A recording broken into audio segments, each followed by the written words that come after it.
J'ai commencé comme assistante styliste dans une grande maison pendant 1 an. J'ai assisté la styliste maille, donc au pôle tricot. J'ai pu créer des collections avec le designer, faire des essayages. Enfin, j'ai pu voir un peu tout un processus de création jusqu'au défilé, haute couture. J'ai aussi été vendeuse en showroom.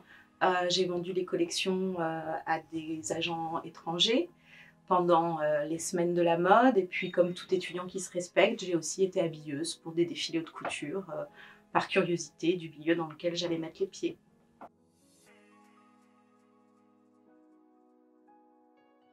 Le tricot, c'est venu à moi en fait, c'est pas quelque chose que j'avais envisagé. J'ai eu, pendant mon apprentissage dans mon école de mode, une collection maille à monter. Et donc on nous a appris à tricoter et j'ai adoré ça. J'ai trouvé ça génial. Je me suis mise à tricoter partout, dans le métro. C'était une vraie méditation. Et j'ai trouvé ça fascinant de pouvoir, avec du fil, créer sa propre matière dans les formes qu'on veut, qu'on décide en amont. Et j'ai trouvé qu'il y avait une liberté dans la maille, dans le travail du tricot, que je ne trouvais pas dans le coupé cousu.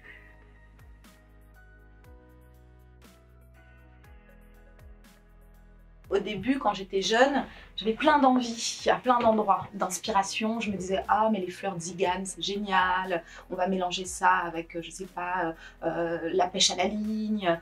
J'avais envie de mélanger plein de choses et puis au fur et à mesure, je me suis rendu compte que j'avais comme des monomanies. J'adorais les armures, j'adorais les squelettes, la musculature. J'ai une grande passion pour les combinaisons aussi, donc les combinaisons de pilotes, de cosmonautes, pilotes d'avion, le vêtement de travail qui pour moi parle beaucoup. Je peux m'inspirer de la lingerie, de l'univers un peu BDSM qui lui aussi a pas mal de choses à dire. Donc là, ce sont plus pour des univers de défilé ou de photographie. Effectivement, j'ai appris à me connaître et j'ai vu qu'il y avait des choses qui revenaient toujours en permanence, là, depuis ces 10 dernières années. Et je me suis dit, mais en fait, c'est génial parce que je sais déjà ce que j'aime. J'ai pas besoin d'aller... Beaucoup de maisons, à chaque collection, changent de thématique. Moi, en fait, je ne change jamais de thématique. J'ai toujours un cœur que je viens décliner au fur et à mesure.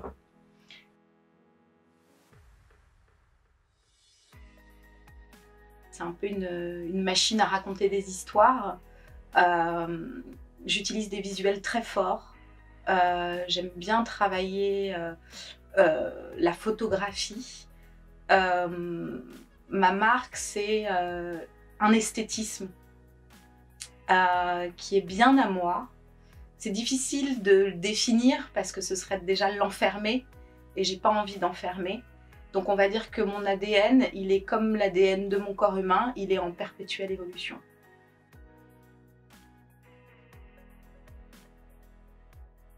Et pour les photographies, j'adore collaborer avec des photographes. Ça permet de... Moi je pense effectivement de vendre, en tout cas de faire connaître son produit, parce que l'image marque. L'image, elle raconte quelque chose. Et c'est un médium qui m'importe beaucoup. Alors j'ai eu vraiment de la chance quand j'étais étudiante en école de mode. J'ai rencontré une de mes plus grandes amies. Ça fait plus de 10 ans maintenant qu'on est comme sœurs. Et on s'est beaucoup amusées toutes les deux. On a créé des petits mondes, des petits univers. On a mélangé nos univers pour voilà, créer des images pour ma marque ou des fois pour elle, son travail personnel. Et ça m'a vraiment permis de me rendre compte à quel point la photographie était important aussi dans mon travail. Des fois, je définis bien en amont. J'ai déjà en tête ce que je veux. Par exemple, à un moment, j'ai travaillé les corps buttaux. J'adorais blanchir les corps. Donc, c'était travaillé. J'envoyais le mood board à la make-up. Elle savait déjà où aller. Des fois, c'est complètement différent. J'arrivais chez elle l'après-midi avec une valise, des fossiles, du make-up, une pièce que je venais de terminer, des perruques. Et puis on se disait, bon, qu'est-ce qu'on fait? Hop, comme des gamines, on sortait toutes les affaires et on créait un petit personnage.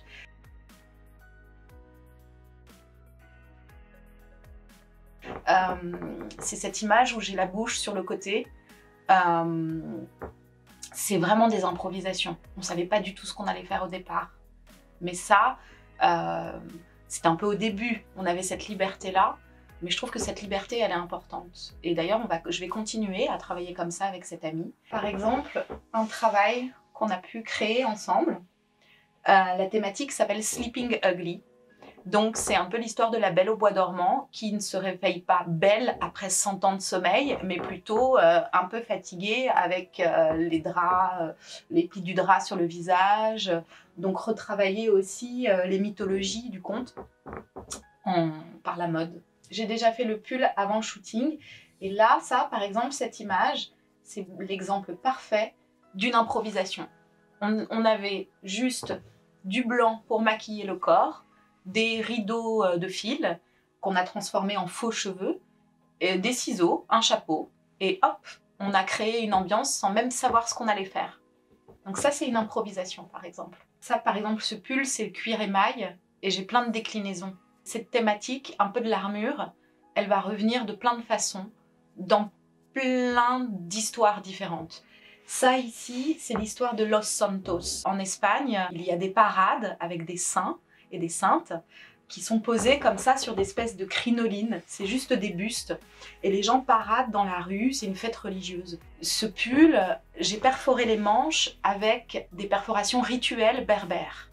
Donc je fais ce que j'appelle un syncrétisme religieux. Et donc je mélange un peu toutes ces inspirations pour créer un shooting photo à la fin. C'est comme une petite procession de pulls qui raconte quelque chose. Ce pull, je l'appelle rituel parce qu'il y a quelque chose d'un peu sorcière, je trouve, dedans.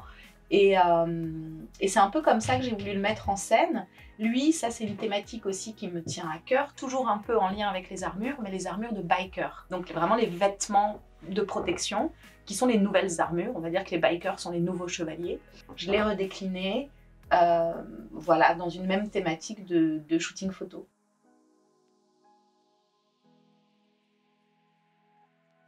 Évidemment, cette épidémie, elle modifie beaucoup de comportements, que ce soit des comportements de production, d'achat, de rencontres, les défilés, les vernissages, les galeries ouvertes. Pour l'instant, c'est pas trop notre quotidien. Et évidemment, je pense que c'est très intéressant. De toute façon, quand il y a des gros changements comme ça crée du mouvement. C'est-à-dire qu'il va y avoir des nouvelles façons de fonctionner et de faire. J'ai envie de proposer autre chose qui n'a pas encore été fait dans la mode. Et cette période est parfaite pour ça. Surtout d'avoir confiance en eux, de garder vraiment, d'être eux-mêmes.